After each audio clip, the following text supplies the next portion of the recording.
Okay, collective bargaining. Now, with all this crap going on in Wisconsin, that's a good kind of crap. I mean, don't get me wrong. I think it's a great thing that they're fighting there right now. That somebody's standing up to organized labor, specifically to the government employee unions. Now, the interesting thing about unions is, if unions are so great for workers, why are so few private businesses unionized?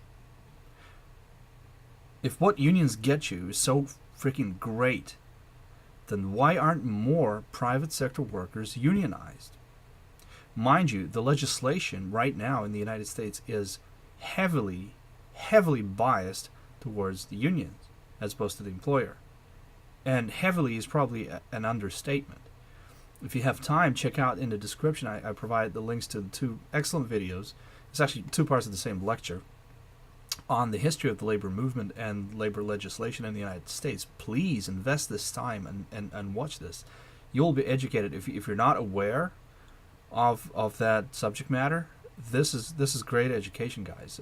Seriously watch these videos. But anyway, so collective bargaining, what is omitted from pretty much every commentary you hear today on TV and radio and in the media, is a very simple but very important fact. It's not about the right of people to organize into groups and collectively bargain. That would not be a problem. That is not what's at issue here. When they say collective bargaining rights, what they mean, or what this actually means in reality, is the right to do the following things. First of all, to monopolize the right to provide this particular service. If we talk about the teachers' unions, that means that there can be no teachers teaching in public schools in Wisconsin or anywhere else who are not part of the union. That's something that few people understand. Again, if you're a teacher and you want to teach in a public school system in the state of Wisconsin or any other state, you must be a member of the union. So they don't offer to collectively bargain on your behalf. They tell you that they will collectively bargain on your behalf, or they will exclude you from the profession. Think about this for a second. So if you want to be a teacher, you have to be represented by these people. You cannot represent yourself and bargain for your own contract with the state or the local school system.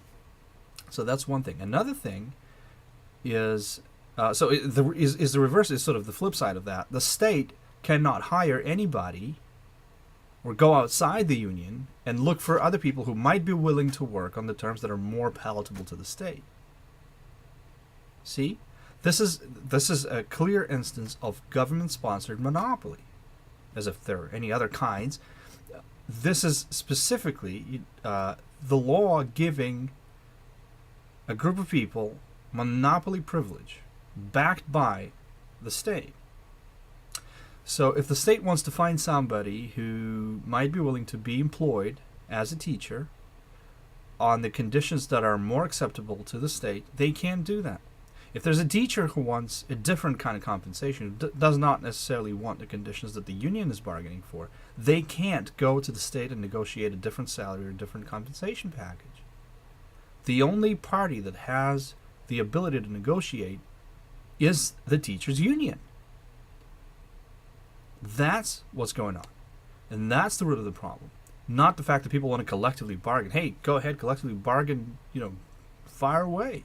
That's not the problem. The problem is the monopoly created by the labor legislation.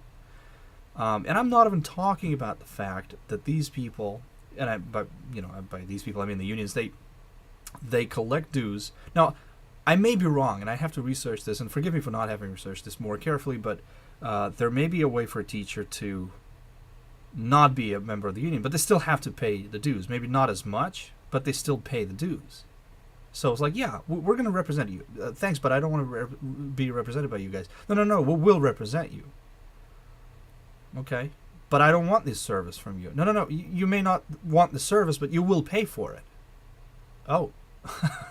So the teachers will pay the dues, and they will only get the terms that the union will get for them. That's what's going on.